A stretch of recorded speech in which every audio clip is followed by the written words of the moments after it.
Hello everyone, welcome back to my YouTube channel. आज का हमारा मैथ्स का क्वेश्चन इस प्रकार से है। दो संख्याएं 3:4 के अनुपात में हैं। उनके महत्तम समापवर्तक तथा लघुत्तम समापवर्तक का गुणनफल 768 है। तो उन संख्याओं का योग क्या होगा, यह हमको ज्ञात करना है। इस क्वेश्चन के लिए ऑप्शन इस प्रकार से है। ऑप्शन ए है 56, ऑप्शन बी है 68, ऑप्शन सी है 76 और ऑप्शन डी है 88। तो चलिए इस प्रकार के क्वेश्चन को कैसे सॉल्व किया जाता है उसको सीखते और समझते हैं। ठीक है, चूँकि यहाँ पे क्वेश्चन में दो संख्याओं की बात की जा रही है, इसलिए हम मान लेते हैं। मैं यहाँ पे लिख देता हूँ, माना कि दो संख्याओं की यहाँ पे बात की जा रही है। तो दो संख्याएं हम यहाँ पे मान लेते हैं क्रमशः 3x व 4x है। ठीक है, ये हम मान लेते हैं। ठीक है, तब इनका महत्तम समापवर्तक क्या हो जाएगा। ठीक है, महत्तम समापवर्तक को बोलते हैं HCF। ठीक है, तो HCF बराबर हो जाएगा x। ठीक है, वहीं लघुत्तम समापवर्तक वर्त बराबर क्या हो जाएगा, तो लघुत्तम समापवर्तक को बोला जाता है LCM। तो ये हो जाएगा LCM यहाँ पे कितना, ये हो जाएगा 12x। क्लियर है। ओके, हमने क्या किया, हमने दो संख्याएं मानी यहाँ पर कि हमने माना कि संख्याएं क्रमशः 3x है व 4x है।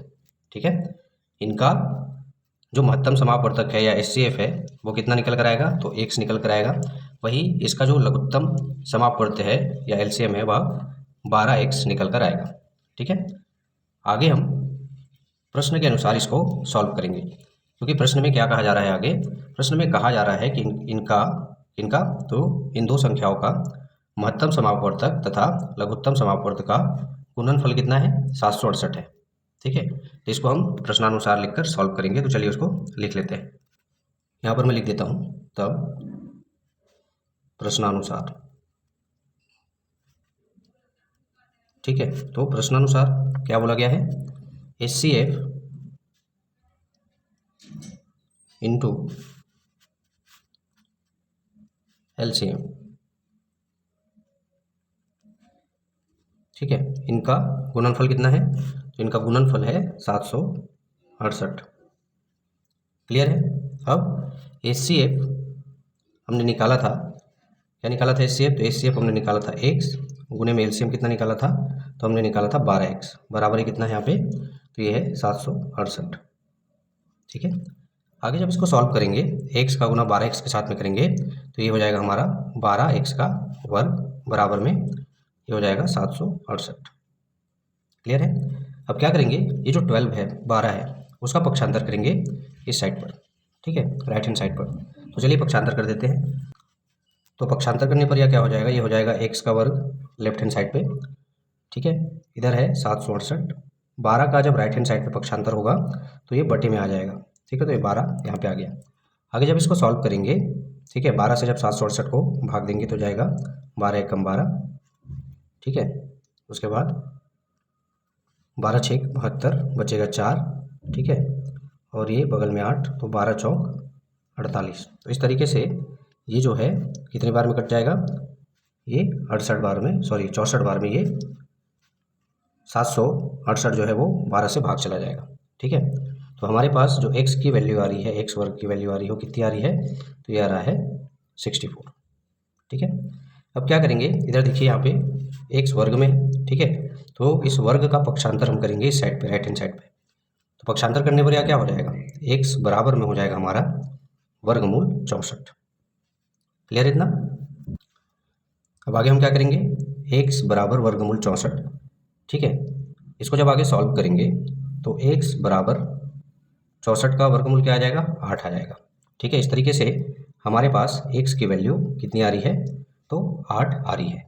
ठीक है, तो आप लोग को याद होगा पहली संख्या हमने माना था 3x और दूसरी संख्या हमने माना था 4x। ठीक है, तो x का मान हमारे पास है, तो इसकी सहायता से हम क्या करेंगे, पहली और दूसरी संख्या ज्ञात कर लेंगे। तो चलिए x का मान रखने पर ये हो जाएगा 3 इंटू में हो जाएगा 8, ठीक है, इक्वल हो जाएगा 8 दिया 24। तो पहली संख्या क्या आ रही है? तो पहली संख्या आ रही है 24।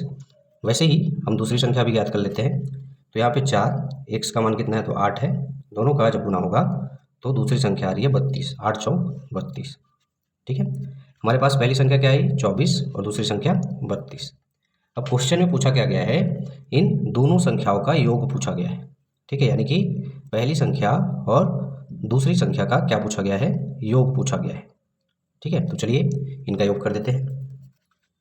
तो पहली संख्या 24 और दूसरी संख्या 32 को जोड़ने पर, ठीक है, ये कितना आएगा? 4 और 2 6, 3 और 2 5, ये हमारे पास वैल्यू आ रही है 56, ठीक है, यानी कि उन दो संख्याओं का जो योग होगा वह कितना होगा? तो वह 56 होगा, ठीक है।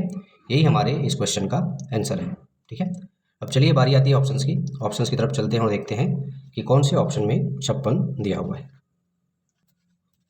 जब हम ऑप्शंस की तरफ आते हैं तो ऑप्शन नंबर ए में 56 दिया हुआ है, यानी कि इस क्वेश्चन के लिए जो राइट आंसर होगा वो होगा ऑप्शन नंबर ए, ठीक है। उन संख्याओं का या उन दोनों संख्याओं का जो योग है वह कितना आएगा? तो आएगा 56 या 56।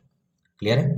आशा करता हूँ आप लोग को इस प्रकार का सवाल कैसे सॉल्व किया जाता है और बहुत अच्छे से समझ में आया होगा तथा यह वीडियो जो है आप लोग के लिए यूजफुल भी साबित होगा। इसी प्रकार के इंपॉर्टेंट टॉपिक को लेकर मिलते हैं हमारे नेक्स्ट वीडियो में। तब तक के लिए धन्यवाद।